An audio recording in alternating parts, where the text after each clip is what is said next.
मेरे प्यारे देशवासियों नमस्कार। মোৰ প্ৰিয় দেশবাসী आमतौर पर ये নমস্কাৰ। समय সাধাৰণতে এই সময়খিনি উৎসৱৰ সময়। বিভিন্ন স্থানত মেলা অনুষ্ঠিত হয়, ধৰ্মীয় পূজা পাঠৰ আয়োজন হয়। কৰোনাৰ এই সংকটকালত মানুহৰ মাজত আশা ঠিকেই আছে, উৎসাহো আছে। কিন্তু আমাৰ সকলোৰে মন স্পৰ্শ কৰি যাব পৰা কেতবোৰ বাধা নিষেধো আছে। বিভিন্ন ক্ষেত্ৰত দেখা গৈছে যে নাগৰিকৰ মাজত দায়িত্ব সম্পৰ্কীয় অনুভৱো আছে। মানুহে নিজৰ প্ৰতি মনোযোগ ৰাখি আনৰ কথা মনত ৰাখি নিজৰ দৈনন্দিন কাম কাজো কৰি আছে। দেশত হৈ থকা সকলো ধৰণৰ আয়োজনত এইবাৰ যি ধৰণৰ সংযম আৰু সাৱধানতা দেখা গৈছে সেয়া অভূতপূৰ্ব। কোনো ঠাইত যদি গণেশ উৎসৱ অনলাইন যোগে পালন কৰা হৈছে, আন বেছিভাগ ঠাইত আকৌ এইবাৰ প্ৰকৃতি বান্ধৱ গণেশৰ প্ৰতিমা স্থাপন কৰা হৈছে। বন্ধুসকল, আমি যথেষ্ট মনোযোগেৰে যদি চাওঁ তেন্তে এটা কথা নিশ্চয় আমাৰ চকুত পৰিব, সেয়া হৈছে আমাৰ উৎসৱ আৰু পৰিৱেশ। এই দুয়োটাৰে মাজত এটা অত্যন্ত গভীৰ সম্পৰ্ক আছে। য'তে পিনে আমাৰ উৎসৱসমূহত পৰিৱেশ আৰু প্ৰকৃতিৰ সৈতে সহবাসৰ ইংগিত লুকাই আছে, আনপিনে কেইবাটাও উৎসৱ আকৌ প্ৰকৃতি ৰক্ষাৰ বাবেই পালন কৰা হয়। উদাহৰণস্বৰূপে বিহাৰৰ পশ্চিম চম্পাৰণত বহু বছৰ ধৰি থাৰু আদিবাসী সমাজৰ লোকে 60 ঘণ্টাৰ লকডাউন অৰ্থাৎ তেওঁলোকৰ ভাষাত ক'বলৈ গ'লে 60 ঘণ্টে কি বৰ্ণা পালন কৰি আহিছে। প্ৰকৃতি ৰক্ষাৰ বাবে এনে নিষেধাজ্ঞা থাৰু সমাজে নিজৰ পৰম্পৰাৰ অংশ কৰি লৈছে আৰু বহু বছৰ ধৰি সেয়া পালন কৰি আহিছে।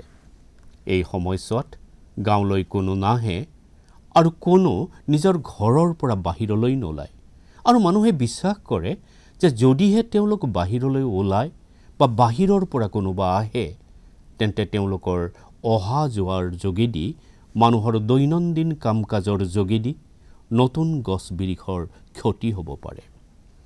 বৰ্ণাৰ আৰম্ভণিত আমাৰ আদিবাসী ভাই ভনীসকলে আড়ম্বৰপূৰ্ণভাৱে পূজা পাতল কৰে আৰু ইয়াৰ সমাপ্তিত আদিবাসী পৰম্পৰা অনুসৰি গীত মাত নৃত্য আদিৰ দৰে জাক জমকতাপূৰ্ণ কাৰ্যসূচীও অনুষ্ঠিত হয়। বন্ধুসকল, সম্প্ৰতি ওনাম উৎসৱো বেছ ধুমধামেৰে পালন কৰা হৈছে। এই উৎসৱ চিংগম মাহত আয়োজিত হয়। এই সময়ছোৱাত মানুহে নতুন বস্তু কিনে, নিজৰ ঘৰ দুৱাৰ সজাই তোলে, পুক্কলম প্ৰস্তুত কৰে, ওনাম অনুষ্ঠানৰ আনন্দ লয়। বিভিন্ন ধৰণৰ খেল আৰু প্ৰতিযোগিতাও অনুষ্ঠিত হয়। ওনামৰ কাৰ্যসূচী আজিকালি সুদূৰ বিদেশতো অনুষ্ঠিত হয়। আমেৰিকা হওক, ইউৰোপ হওক বা উপসাগৰীয় দেশেই হওক, ওনামৰ আনন্দ আপোনালোক সকলোতেই ল'ব পাৰিব। ওনাম এক ধৰণৰ আন্তঃৰাষ্ট্ৰীয় উৎসৱ হ'বলৈ গৈ আছে। বন্ধুসকল, ওনাম আমাৰ কৃষিৰ সৈতেও জড়িত উৎসৱ। এয়া আমাৰ গ্ৰামীণ অৰ্থ ব্যৱস্থাৰ বাবেও এক নতুন আৰম্ভণিৰ সময়। কৃষকৰ শক্তিৰেই আমাৰ জীৱন, আমাৰ সমাজ চলে। আমাৰ উৎসৱসমূহ কৃষকৰ পৰিশ্ৰমেৰে নানা ৰঙী হৈ উঠে। আমাৰ অন্নদাতাক, কৃষকসকলৰ জীৱনদায়িনী শক্তিক বেদতো অত্যন্ত গুৰুত্বপূৰ্ণভাৱে সন্মান দিয়া হৈছে।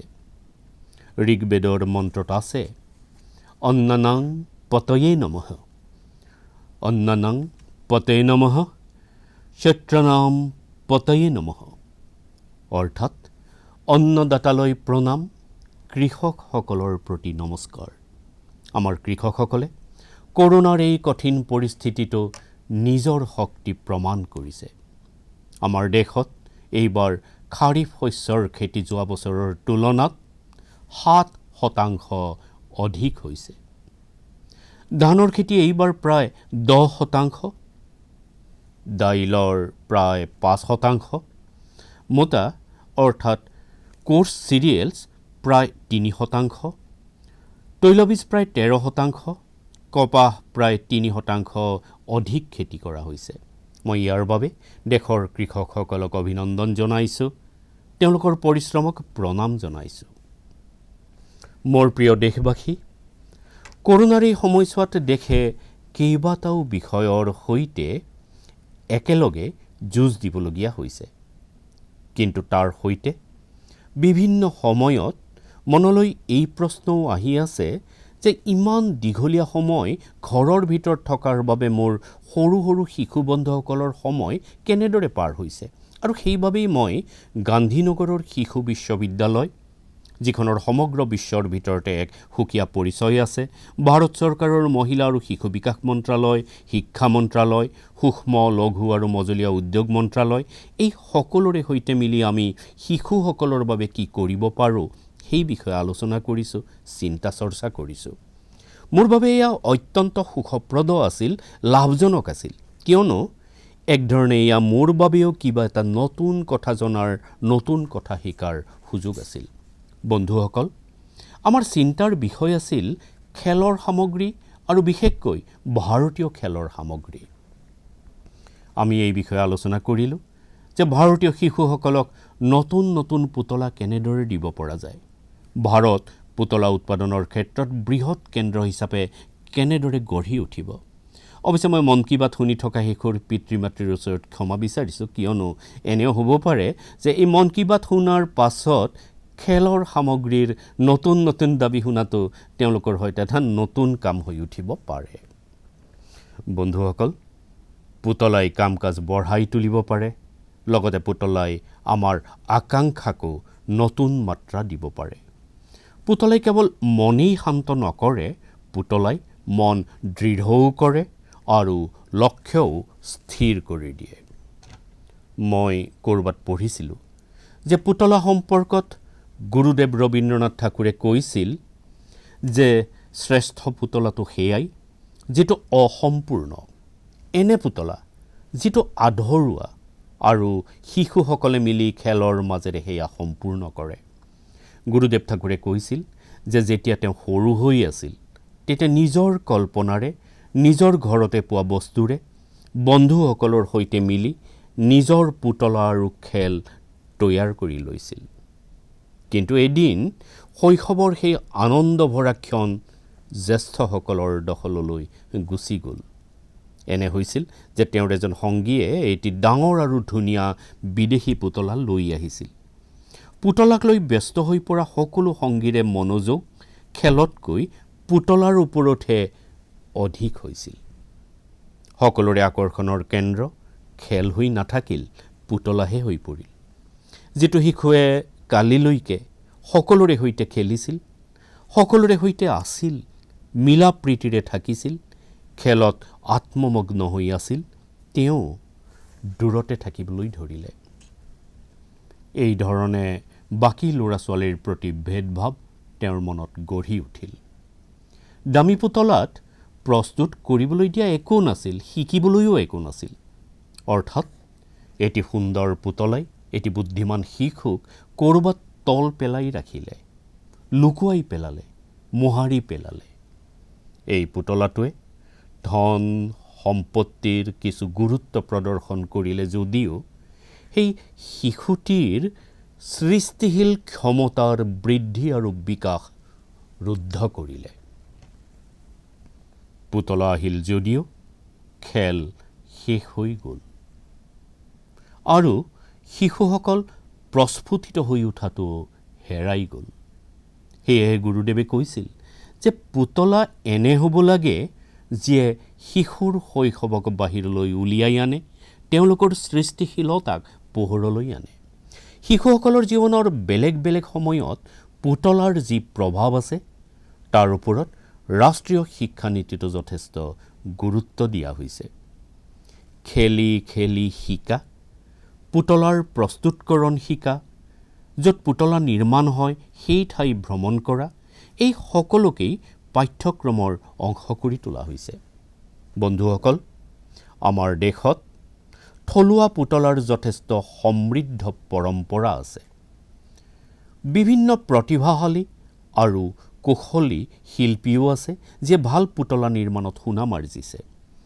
ভাৰতৰ কেতবোৰ ক্ষেত্ৰ টয় ক্লাষ্টাৰ্ছ অৰ্থাৎ পুতলাৰ কেন্দ্ৰ হিচাপে বিকশিত হৈ আছে।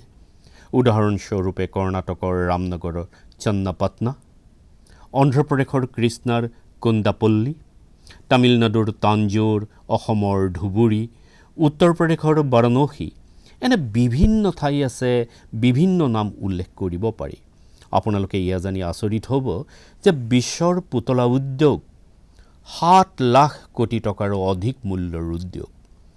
7 লাখ কোটি টকাৰ ইমান বৃহৎ ব্যৱসায়ত কিন্তু ভাৰতৰ অংশ তেনেই কম। এতিয়া আপুনি চিন্তা কৰক, যি দেশত ইমান ঐতিহ্য আছে, পৰম্পৰা আছে, বিভিন্নতা আছে, যুৱক যুৱতী আছে, তাত পুতলা বজাৰত তেওঁলোকৰ অংশ ইমান কম হ'লে আমাৰ জানো ভাল লাগিব? নালাগে। এয়া শুনাৰ পাছত আপোনাৰো ভাল নালাগিব। চাওক বন্ধুসকল, পুতলা উদ্যোগ অত্যন্ত বিস্তৃত। ঘৰুৱা উদ্যোগ হওক, সৰু আৰু লঘু উদ্যোগ হওক, MSMEবোৰ হওক, তাৰ সৈতে বৃহৎ উদ্যোগ আৰু নিজা প্ৰতিষ্ঠানবোৰো ইয়াৰ আওতাত পৰে। সেয়া আগুৱাই নিবলৈ দেশে সন্মিলিতভাৱে পৰিশ্ৰম কৰিব লাগিব। উদাহৰণস্বৰূপে অন্ধ্ৰপ্ৰদেশৰ বিশাখাপট্টনমৰ শ্ৰীমান CB ৰাজুৰ কথাই ধৰক। তেওঁৰ গাঁৱৰ এটিকপ্পকা পুতলা এসময়ত বহুলভাৱে প্ৰচলিত আছিল। ইয়াৰ বৈশিষ্ট্য এয়া আছিল যে এই পুতলাবোৰ ছোৱালীয়ে প্ৰস্তুত কৰিছিল, আৰু দ্বিতীয়তে হৈছে এই পুতলাসমূহত আপুনি কোনো ধৰণৰ এংগল বা কোণ বিচাৰি নাপাব।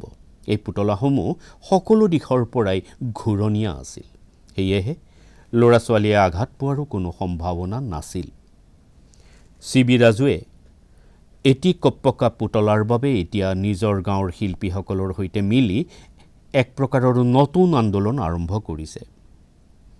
সুন্দৰ গুণসম্পন্ন এটিকপ্পকা পুতলা প্ৰস্তুত কৰি CB ৰাজুৱে স্থানীয় পুতলাৰ হেৰুৱা গৰিমা ঘূৰাই আনিব পাৰিছে। পুতলাৰ সৈতে আমি দুটা কাম কৰিব পাৰোঁ। নিজৰ গৌৰৱপূৰ্ণ অতীতক নিজৰ জীৱনলৈ পুনৰাই ঘূৰাই আনিব পাৰোঁ আৰু নিজৰ সোণালী ভৱিষ্যতকো গঢ়ি তুলিব পাৰোঁ। মই মোৰ ষ্টাৰ্টআপ কৰা বন্ধুসকলক, আমাৰ নতুন উদ্যোগীসকলক কওঁ যে টিম আপ ফৰ টয়জ। আহক আমি সকলোৱে মিলি পুতলা প্ৰস্তুত কৰোঁ। এতিয়া সকলোৱে লোকেল পুতলাৰ বাবে ভোকেল হোৱাৰ সময়।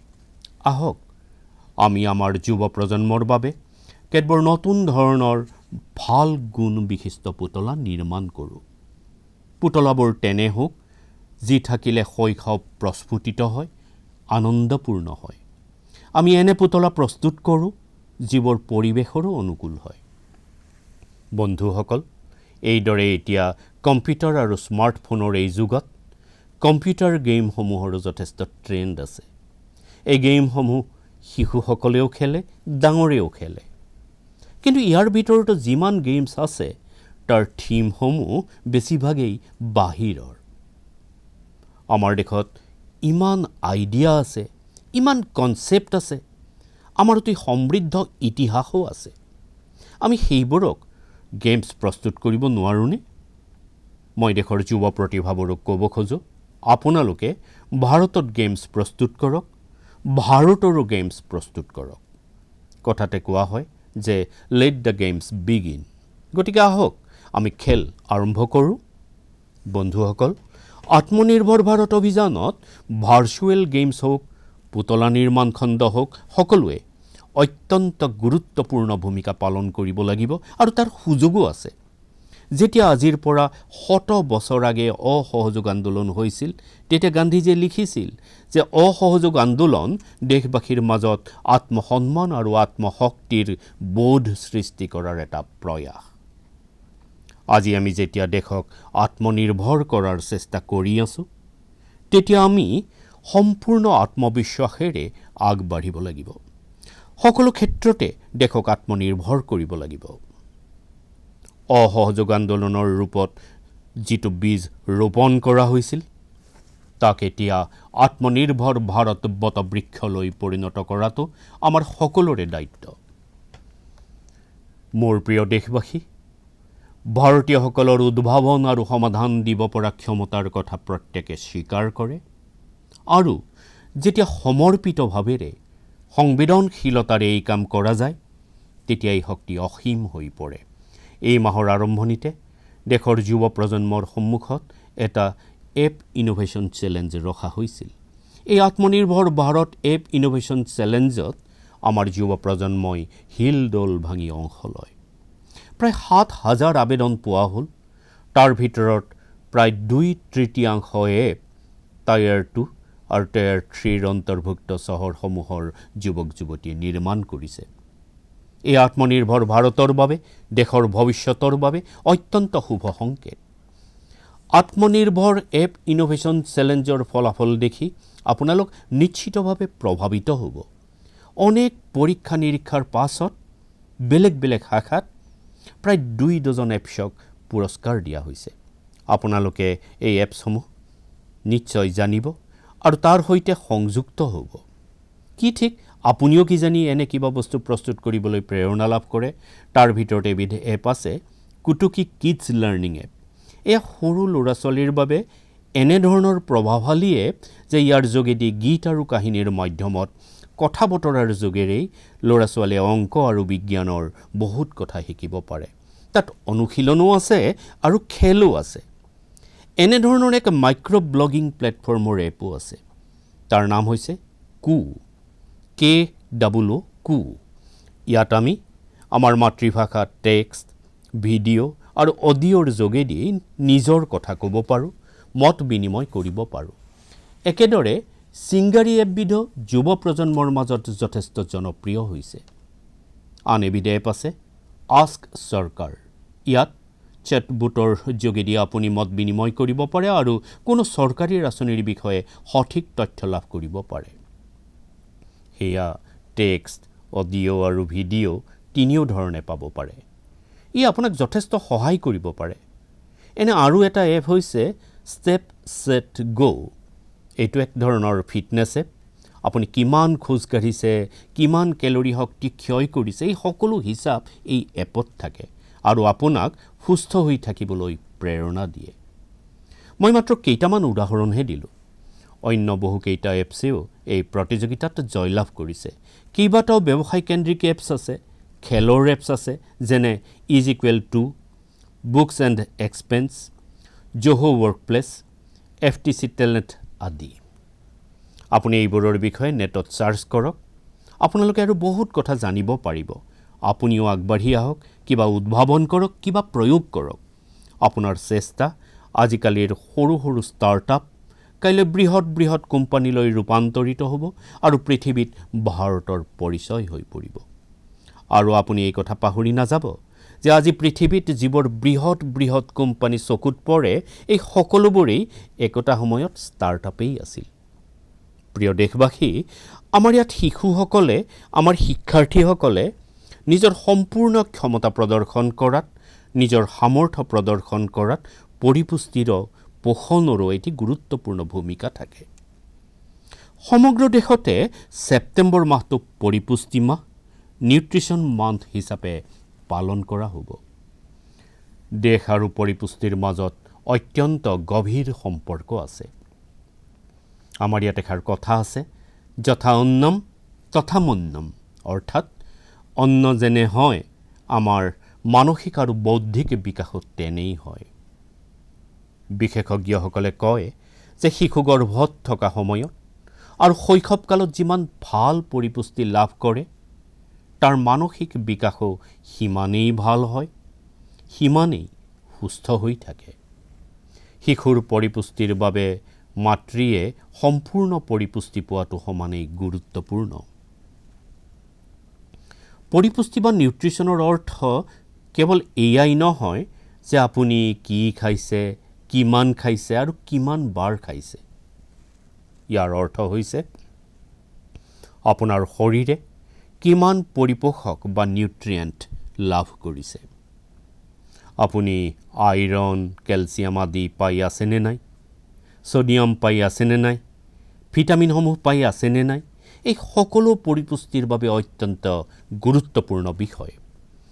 পৰিপুষ্টিৰ এই আন্দোলনত জনতাৰ অংশগ্ৰহণ অত্যন্ত গুৰুত্বপূৰ্ণ।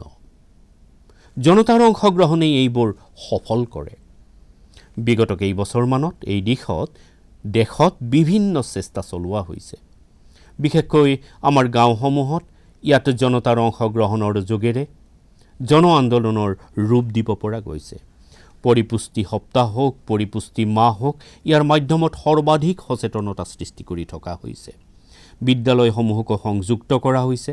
শিক্ষাৰ্থীৰ প্ৰতিযোগিতা হওক, সেই বিষয়ত সচেতনতা বৃদ্ধি হওক, তাৰ বাবেও নিৰৱচ্ছিন্নভাৱে চেষ্টা অব্যাহত ৰখা হৈছে। যেনেদৰে শ্ৰেণীত এজন ক্লাছ মনিটৰ থাকে, ঠিক সেইদৰেই পৰিপুষ্টি মনিটৰো হওক, ৰিপৰ্ট কাৰ্ডৰ দৰে নিউট্ৰিশ্যন কাৰ্ডো হওক, তেনেধৰণৰ কাম কাজো আৰম্ভ কৰা হৈছে। পৰিপুষ্টি মাহ, নিউট্ৰিশ্যন মান্থৰ সময়ছোৱাত মাইগভ পৰ্টেলত এটি খাদ্য আৰু পৰিপুষ্টি কুইজৰো আয়োজন কৰা হ'ব আৰু তাৰ সৈতে এটি মিম প্ৰতিযোগিতাও হ'ব। আপুনি নিজে অংশগ্ৰহণ কৰক আৰু আনকো উৎসাহ দিয়ক। বন্ধুসকল, যদিহে আপোনালোকে গুজৰাটৰ চৰ্দাৰ বল্লভভাই পেটেলৰ ষ্টেচু অৱ ইউনিটিলৈ যোৱাৰ সুযোগ পাইছে আৰু ক'ভিডৰ পিছত যেতিয়া এইটো খুলিব আৰু আপুনি যোৱাৰ সুযোগ পাব, তেতিয়া তাত দেখিব তাত এক সুকীয়া প্ৰকাৰৰ নিউট্ৰিশ্যন পাৰ্ক নিৰ্মাণ কৰা হৈছে। খেল ধেমালিৰ মাজেৰে দিয়া পৰিপুষ্টিৰ শিক্ষা আপুনি তাত আনন্দ উপভোগৰ মাজেৰে গ্ৰহণ কৰিব পাৰিব। বন্ধুসকল, ভাৰত এখন বিশাল দেশ। ইয়াত খাদ্যাভ্যাসৰ নানা প্ৰকাৰৰ বিভিন্নতা আছে। আমাৰ দেশত 6টা বেলেগ বেলেগ ঋতু আছে। বেলেগ বেলেগ ক্ষেত্ৰত সেই ঠাইসমূহৰ বতৰ অনুসৰি বেলেগ বেলেগ সামগ্ৰী উৎপাদিত হয়। সেইবাবে এয়া অত্যন্ত গুৰুত্বপূৰ্ণ যে সকলো ক্ষেত্ৰৰে বতৰ, সেই ঠাইসমূহৰ খাদ্যাভ্যাস আৰু তাত উৎপাদিত হোৱা অন্ন, ফল, শাক পাচলি আদিৰ ভিত্তিত এক পৰিপুষ্টিপূৰ্ণ নিউট্ৰিয়েণ্ট ৰিচ খাদ্য পৰিকল্পনা প্ৰস্তুত হোৱা উচিত। যেনে মিলেট, মোটা শস্য, ৰাগী, জোৱাৰ আদি অত্যন্ত উপযোগী পৰিপুষ্টিপূৰ্ণ আহাৰ এটি ভাৰতীয় কৃষিকক প্ৰস্তুত কৰি থকা হৈছে। প্ৰতিখন জিলাত কি কি ফচল উৎপাদিত হয়, সেইসমূহৰ পৰিপুষ্টি মূল্য কিমান, ইয়াৰ সকলো তথ্য ইয়াত সন্নিৱিষ্ট হ'ব। ই আপোনালোক সকলোৰে বাবে যথেষ্ট কামত অহা কোষ হৈ পৰাৰ সম্ভাৱনা আছে। আহক, পৰিপুষ্টি মাহে পুষ্টিদায়ক খাদ্য গ্ৰহণ কৰিবলৈ আৰু সুস্থ হৈ থাকিবলৈ আমাক সকলোকে প্ৰেৰণা দিয়ক। প্ৰিয় দেশবাসী, বিগত দিনসমূহত যেতিয়া আমি আমাৰ স্বাধীনতা দিৱস পালন কৰি আছিলোঁ, তেতিয়া এটা হৃদয়স্পৰ্শী খবৰলৈ মোৰ মনোযোগ আকৰ্ষিত হৈছিল। এই খবৰ হৈছে আমাৰ সুৰক্ষা বাহিনীৰ দুটি সাহসী চৰিত্ৰৰ। ইয়াৰে এটা হৈছে ছফি আৰু আনটো বিদা।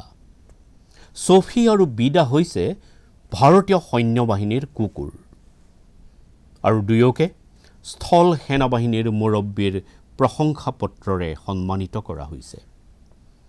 ছফি আৰু বিদাই এই সন্মান এইবাবেই পাইলে যে দুয়ো নিজৰ দেশক ৰক্ষা কৰি নিজৰ কৰ্তব্য নিষ্ঠাৰে পালন কৰিছে। আমাৰ সৈন্যবাহিনীত, আমাৰ সুৰক্ষা বাহিনীৰ ওচৰত এনে কিমান সাহসী কুকুৰ আছে যিয়ে দেশৰ বাবে জীয়াই থাকে আৰু দেশৰ বাবে নিজৰ বলিদানো দিব পাৰে। কিমান বোমা বিস্ফোৰণ, কিমান সন্ত্ৰাসৰ ষড়যন্ত্ৰ প্ৰতিৰোধ কৰিবলৈ এনে কুকুৰবোৰে অত্যন্ত গুৰুত্বপূৰ্ণ ভূমিকা পালন কৰিছে। কিছুদিনৰ পূৰ্বে মই দেশৰ সুৰক্ষাত কুকুৰবোৰৰ ভূমিকাৰ বিষয়ে বিস্তাৰিতভাৱে জনাৰ সুযোগ পালোঁ। তেনে কেইবাটাও কাহিনীও শুনিলোঁ। বলৰাম নামৰ এটা কুকুৰে 2006 বৰ্ষত অমৰনাথ যাত্ৰাৰ সময়ত পথত বৃহৎ পৰিমাণৰ গোলাবাৰুদ বিচাৰি উলিয়াইছিল। 2002 বৰ্ষত ভাৱনা নামৰ কুকুৰজনীয়ে IED বিচাৰি উলিয়াইছিল। IED বিচৰাৰ সময়তে সন্ত্ৰাসবাদীয়ে বিস্ফোৰণ ঘটাই দিয়াত এই হাৰমেয়টো শ্বহীদ হৈছিল। 2-3 বছৰমান পূৰ্বে ছত্তীশগড়ৰ বিজাপুৰত CRPFৰ ক্ৰেকাৰ নামৰ স্নিফাৰ ডগটো IED বিস্ফোৰণত শ্বহীদ হৈছিল। কিছুদিনৰ পূৰ্বে আপুনি নিশ্চয় টিভিত এটি অত্যন্ত চিন্তা উদ্ৰেক কৰিব পৰা দৃশ্য দেখিছে, য'ত বিদ আৰক্ষীয়ে নিজৰ সংগী ৰকী নামৰ কুকুৰটোক সম্পূৰ্ণ সন্মানেৰে শেষ বিদায় জনাইছিল। ৰকীয়ে 300ৰো অধিক ঘটনাৰ সমাধান কৰাত আৰক্ষীক সহায় কৰিছিল। দুৰ্যোগ ব্যৱস্থাপনা আৰু উদ্ধাৰ অভিযানসমূহতো কুকুৰবোৰৰ অত্যন্ত গুৰুত্বপূৰ্ণ ভূমিকা থাকে। ভাৰতৰ ৰাষ্ট্ৰীয় দুৰ্যোগ সঁহাৰি বাহিনী NDRFে এনে কেইবা ডজন কুকুৰক বিশেষভাৱে প্ৰশিক্ষণো প্ৰদান কৰিছে। কোনো ঠাইত ভূমিকম্প আহিলে, ঘৰ ভাঙি পৰিলে, ভগ্নাৱশেষৰ তলত সোমাই থকা জীৱিত লোকসকলক বিচাৰি উলিওৱাৰ ক্ষেত্ৰত এই কুকুৰবোৰ অত্যন্ত সিদ্ধহস্ত। বন্ধুসকল, মোক এই কথাও জনোৱা হৈছে যে ভাৰতীয় ব্ৰীডৰ কুকুৰবোৰ যথেষ্ট ভাল, যথেষ্ট সক্ষম। ভাৰতীয় ব্ৰীডসমূহৰ ভিতৰত মুধোল হাউণ্ড আছে, হিমাচলী হাউণ্ড আছে। এইবোৰ অত্যন্ত দক্ষ। ৰাজাপলয়ম, কন্নী, চিপ্পিপৰাই আৰু কোম্বাইও বৰ সুন্দৰ ভাৰতীয় ব্ৰীড। এইবোৰ পালন কৰোঁতে খৰচো কমকৈ পৰে আৰু ভাৰতীয় পৰিৱেশৰ সৈতে এইবোৰ খাপ খুৱাই চলিব পাৰে। এতিয়া আমাৰ সুৰক্ষা সংস্থাবোৰেও ভাৰতীয় ব্ৰীডৰ কুকুৰক নিজৰ সুৰক্ষা গোটত অন্তৰ্ভুক্ত কৰিছে। বিগত কিছুদিনত আৰ্মি, CISF, NSGয়ে মুধোল হাউণ্ড কুকুৰক প্ৰশিক্ষণ দি ডগ স্কোৱাডত অন্তৰ্ভুক্ত কৰিছে। CRPFে কোম্বাই কুকুৰক প্ৰশিক্ষণ দি লৈছে। ভাৰতীয় কৃষি গৱেষণা পৰিষদেও ভাৰতীয় প্ৰজাতিৰ কুকুৰৰ বিষয়ে গৱেষণা কৰি আছে। ইয়াৰ উদ্দেশ্য এয়াই যাতে ভাৰতীয় ব্ৰীডসমূহক অধিক উন্নত আৰু উপযোগী কৰিব পৰা যায়। আপুনি ইণ্টাৰনেটত এইসমূহৰ নাম চাৰ্চ কৰক, তাৰ বিষয়ে জানক।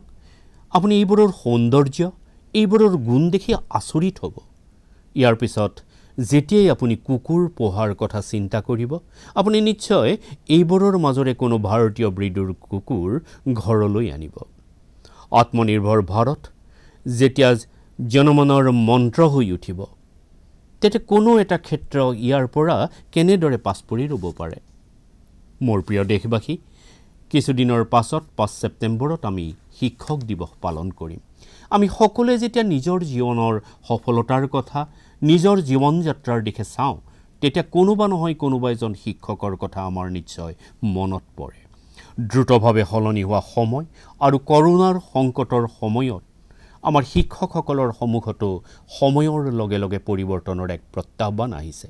মই আনন্দিত যে আমাৰ শিক্ষকসকলে এই প্ৰত্যাহ্বানসমূহ কেৱল গ্ৰহণেই কৰা নাই, লগতে সেইসমূহ সুযোগলৈও পৰিৱৰ্তন ঘটাইছে। শিক্ষাৰ ক্ষেত্ৰত প্ৰযুক্তিৰ যথাসম্ভৱ অধিক প্ৰয়োগ কেনেদৰে কৰিব পাৰি, নতুন ব্যৱস্থাৱলী কেনেদৰে ব্যৱহাৰ কৰিব পাৰি, ছাত্ৰ ছাত্ৰীক কেনেদৰে সহায় কৰিব পাৰি, এইবোৰ আমাৰ শিক্ষকসকলে সহজতে আয়ত্ত কৰিছে আৰু নিজৰ শিক্ষাৰ্থীসকলকো শিকাইছে। আজি দেশত সকলো স্থানতে কিবা নহয় কিবা উদ্ভাৱন হৈ আছে। শিক্ষক আৰু শিক্ষাৰ্থী মিলি কিবা নতুন কাম কৰি আছে। মোৰ বিশ্বাস আছে যে যেনেদৰে দেশত ৰাষ্ট্ৰীয় শিক্ষা নীতিৰ যোগেৰে এক বৃহৎ পৰিৱৰ্তন হ'বলৈ আগবাঢ়িছে, সেইদৰে আমাৰ শিক্ষকসকলেও ইয়াৰ লাভ ছাত্ৰ ছাত্ৰীলৈ কঢ়িয়াই নিয়াত গুৰুত্বপূৰ্ণ ভূমিকা পালন কৰিব। বন্ধুসকল, আৰু বিশেষকৈ মোৰ শিক্ষক বন্ধুসকল, 2022 বৰ্ষত আমাৰ দেশে স্বাধীনতাৰ 75 বৰ্ষ পালন কৰিব। স্বাধীনতাৰ পূৰ্বে বহু বছৰ ধৰি আমাৰ দেশ স্বাধীন হোৱাৰ আঁৰত এক দীঘলীয়া ইতিহাস আছে। এই সময়ছোৱাত দেশত কোনো অংশ এনে নাছিল য'ত স্বাধীনতাৰ মতাৱলম্বীসকলে নিজৰ প্ৰাণ উচৰ্গা কৰা নাই, নিজৰ সৰ্বস্ব ত্যাগ কৰা নাই। এয়া অত্যন্ত আৱশ্যকীয় যে আজি আমাৰ প্ৰজন্মই, আমাৰ শিক্ষাৰ্থীসকলে স্বাধীনতাৰ যুঁজত নমা আমাৰ দেশৰ নায়কসকলৰ সৈতে পৰিচিত হওক। তেওঁলোকৰ কথাবোৰ অনুধাৱন কৰক। নিজৰ জিলাৰ পৰা নিজৰ এলেকাত স্বাধীনতা আন্দোলনৰ সময়ত কি হৈছিল, কেনেদৰে হৈছিল, কোন শ্বহীদ হৈছিল, কোনে কিমান সময়ৰ বাবে দেশৰ কাৰণে কাৰাবাসত থাকিছিল, সেইসমূহ জানক। এই কথাবোৰ আমাৰ শিক্ষাৰ্থীসকলে জানিলে তেওঁলোকৰ ব্যক্তিত্বৰ ওপৰত ইয়াৰ প্ৰভাৱ পৰিব। তাৰ বাবে বহুত কাম কৰিব পৰা যায়, য'ত আমাৰ শিক্ষকসকলৰো বৃহৎ দায়িত্ব আছে। উদাহৰণস্বৰূপে আপুনি যিখন জিলাত বাস কৰে, তাত শতিকাব্যাপী যি স্বাধীনতা যুদ্ধ হৈছিল, সেই স্বাধীনতা যুদ্ধত তাত কিবা ঘটনা ঘটিছিল নেকি? তাকে লৈ শিক্ষাৰ্থীসকলৰ যোগেদি গৱেষণা কৰোৱাব পৰা যায়। সেয়া বিদ্যালয়ৰ হস্তলিখিত সংখ্যা হিচাপত প্ৰস্তুত কৰি উলিয়াব পৰা যায়। আপোনাৰ চহৰত স্বাধীনতা আন্দোলনৰ সৈতে জড়িত কোনো স্থান যদি আছে, ছাত্ৰ ছাত্ৰীসকলক তালৈ লৈ যাব পৰা যায়। কোনো বিদ্যালয়ৰ শিক্ষাৰ্থীয়ে প্ৰতিজ্ঞা কৰিব পাৰে যে তেওঁ স্বাধীনতাৰ ৭৫ সংখ্যক বৰ্ষত নিজৰ এলেকাৰ স্বাধীনতাৰ ৭৫জন নায়কৰ বিষয়ে কবিতা লিখিব, নাটক লিখিব। আপোনালোকৰ চেষ্টাই দেশৰ হাজাৰ হাজাৰ লাখ লাখ অস্বীকৃত বীৰক সমাজৰ আগলৈ উলিয়াই আনিব, যি দেশৰ বাবে জীয়াই আছিল, যি দেশৰ বাবে হেৰাই গ'ল, যাৰ নাম সময়ৰ সৈতে বিস্মৃত হৈ গ'ল। এনে মহান ব্যক্তিসকলক যদি আমি স্বাধীনতাৰ ৭৫ সংখ্যক বৰ্ষত পোহৰলৈ আনি স্মৰণ কৰিব পাৰোঁ, সেয়াহে তেওঁলোকলৈ প্ৰকৃত শ্ৰদ্ধাঞ্জলি হ'ব।